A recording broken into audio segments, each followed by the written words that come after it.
क्या आप महाभारत के युद्ध में दुर्योधन के 5 घातक तीरों की कहानी जानते हैं?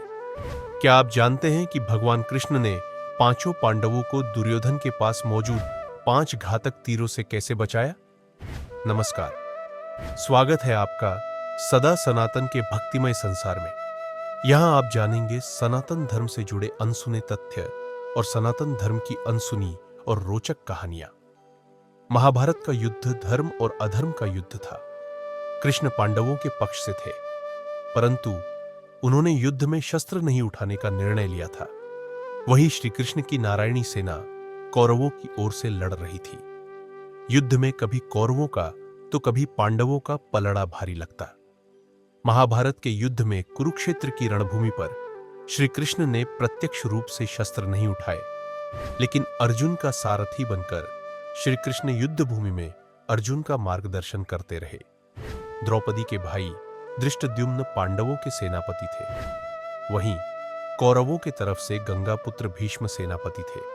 उनके नेतृत्व में युद्ध लड़ा जा रहा था। कौरव दल पूर्ण बल से युद्ध करने के बाद भी 5 पांडव में से किसी का भी बाल भी बांका न कर पा रहा था। कौरवों के प्रधान सेनापति भीष्म 10 दिनों तक पांडव सेना पर भारी पड़े थे। प्रतिदिन भीष्म हजारों सैनिकों को मार रहे थे, लेकिन पांडवों का बाल भी बांका नहीं हो रहा था। जिस पर दुर्योधन भीष्म पितामह पर संदेह कर रहा था, उसे लग रहा था कि पितामह भीष्म जानबूझकर पांडवों का साथ देते हैं और उन्हें मारना नहीं चाहते। यही सोचकर एक रात दुर्योधन भीष्म से सीधे बात करने के लिए उनके पास शिविर में पहुंचा। यूं आधी रात को दुर्योधन को अपने शिविर में प्रवेश करते देख भीष्म हैरान हुए। उन्होंने दुर्योधन से शिविर में आने का कारण पूछा। दुर्योधन ने गुस्से में कहा, पितामह, युद्ध में भी पांडवों के प्रति आपका मोह कम नहीं हुआ है। आप पांडवों के सैनिकों को तो मार रहे हो, लेकिन आपके तीर उन 5 भाइयों के पास तक भी नहीं पहुंच रहे हैं, जिसके कारण मैं शिविर में आकर आपसे बात करने पर विवश हुआ हूं। आप अगर पूरी कर्तव्य निष्ठा के साथ पांडवों के साथ युद्ध करते तो शायद मुझे यहां आने की आवश्यकता नहीं पड़ती। युद्ध शुरू हुए 10 दिन बीत चुके हैं, लेकिन आप अभी तक पांडवों को पराजित नहीं कर पाए हैं। आप संसार को दिखाने के लिए युद्ध का अभिनय कर रहे हैं। आपको आज भी पांडवों से अति प्रेम करते हैं और आप मेरे सेनापति होते हुए भी पांडवों को युद्ध जीतते देखना चाहते हैं। दुर्योधन के ऐसे कड़वे शब्द सुनकर पितामह भीष्म बहुत दुखी हुए। उन्होंने दुर्योधन से पूछते हुए कहा कि तुम क्या चाहते हो दुर्योधन? दुर्योधन ने कहा, मैं पांडवों की मृत्यु चाहता हूं और इसके लिए आपको अपनी दिव्य शक्तियों का प्रयोग करना होगा। दुर्योधन की बात सुनकर पितामह भीष्म ने अपनी शस्त्र विद्या का प्रयोग किया। उन्होंने मंत्रोच्चार कर सोने के 5 अचूक तीर निकाले और इसे अभिमंत्रित करके बोले, दुर्योधन, तुम व्यर्थ में संदेह करते हो। इन बाणों से कोई नहीं बच सकता। कल का दिन युद्ध का अंतिम दिन होगा। मैं एक ही दिन में 5 पांडवों को इन बाणों से समाप्त कर दूंगा। फिर पांडवों के मरते हुए युद्ध का परिणाम तुम्हारे पक्ष में होगा। पितामह भीष्म की बात सुनकर दुर्योधन खुश तो हो गया, लेकिन उनके प्रति उसका संदेह अभी भी खत्म नहीं हुआ। दुर्योधन ने भीष्म से कहा, पितामह, आपकी योजना बहुत अच्छी है, किंतु मुझे फिर भी संदेह हो रहा है कि आप इतनी जल्दी और आसानी से पांडवों को मारेंगे। हो सकता है आप मोहवश या प्रेमवश उन्हें ना मार पाए। अतः आप इन बाणों को मुझे दे दे। मैं युद्ध भूमि में आपको ये 5 बाण दूंगा और आपको आपके कर्तव्य की याद दिलाऊंगा। तब आप पांडवों का वध मेरे सामने कीजिएगा। दुर्योधन की बात सुनकर पितामह भीष्म ने 5 अभिमंत्रित बाण दुर्योधन को दे दी। दुर्योधन अपनी संभावित जीत पर बहुत खुश था। वह बाण लेकर अपने शिविर में चला गया। भीष्म के शिविर के पास पहरा दे रहे पांडवों के एक गुप्तचर ने ये सारी बातें सुन ली। उसने महाराज युधिष्ठिर को आकर सोने के बाण के बारे में सूचना दी। तब भगवान श्री कृष्ण भी युधिष्ठिर के शिविर में ही मौजूद थे। युधिष्ठिर ने भगवान श्री कृष्ण से कहा, हे गोविंद, पितामह के इन तीरों का उत्तर हम कैसे दें? इस बात को सुनकर श्री कृष्ण युधिष्ठिर संग तुनरत ही अर्जुन के शिविर में पहुंचे और अर्जुन को पूरी घटना बताई।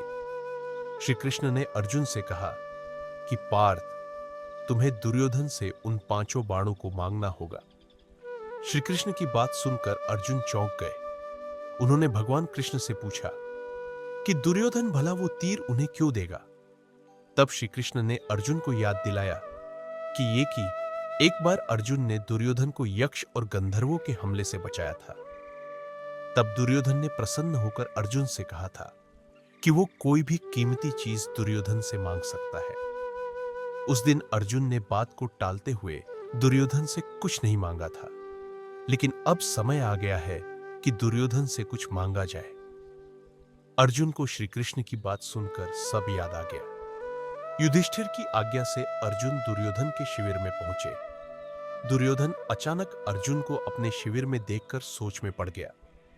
दुर्योधन ने अर्जुन से कहा, आओ अर्जुन आओ, क्या तुम यहां क्षमा मांगने आए हो? क्या तुम पितामह के रौद्र रूप से भयभीत हो गए हो? इतनी रात में मेरे शिविर में आने का क्या कारण है? बताओ, क्या सहायता मांगने आए हो? अर्जुन ने दुर्योधन को नमस्कार करते हुए कहा, भैया दुर्योधन, आपने सही समझा। मैं आपसे याचना करने ही आया हूं, कुछ मांगने आया हूं। अर्जुन की बात सुनकर दुर्योधन बहुत तेज हंसा। अहंकार में आकर दुर्योधन ने मांगो, अर्जुन मांगो, आज मैं बहुत प्रसन्न हूं, बोलो क्या मांगना चाहते हो? अर्जुन ने दुर्योधन से वह 5 बाण मांगे। अर्जुन की बात सुनकर दुर्योधन के पैरों तले जमीन खिसक गई। उसने सोने की 5 तीर अर्जुन को देने से मना कर दिया। तब अर्जुन ने दुर्योधन को क्षत्रिय धर्म स्मरण कराते हुए उस घटना को बताया। कैसे अपनी प्राण रक्षा के बदले दुर्योधन ने अर्जुन को कोई भी बहुमूल्य वस्तु देने का वचन दिया था। दुर्योधन ने अर्जुन से कहा, तुम कुछ और मांग लो, मैं यह नहीं दे सकता। तब अर्जुन ने कहा, यदि आप अपने वचन को पूरा नहीं करना चाहते तो कोई बात नहीं भ्राता। अब आपके पास कुछ बहुमूल्य है भी तो नहीं जो मांगा जाए। सामर्थ्य के अभाव में आपको पितामह के बाणों की आवश्यकता भी है। ठीक है, मैं चलता हूं। अर्जुन के कटाक्षों से दुविधा में फंसे दुर्योधन ने कहा, रुको अर्जुन, किसके पास सामर्थ्य नहीं है? हम 100 है, तुम 5 हो। फिर ना चाहते हुए भी दुर्योधन ने 5 बाण अर्जुन को दे दिए। अर्जुन उन दिव्य बाणों को प्राप्त कर अपने शिविर में आ गए।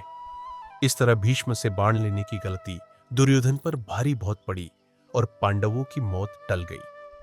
महाभारत के युद्ध के अंत में पांडवों की ही जीत हुई। साथियों, ऐसी ही रोचक कहानियों के लिए सदा सनातन के YouTube चैनल को सब्सक्राइब करें, वीडियो को लाइक करें और अपने दोस्तों और परिवार के साथ शेयर करें। जय सनातन, सदा सनातन।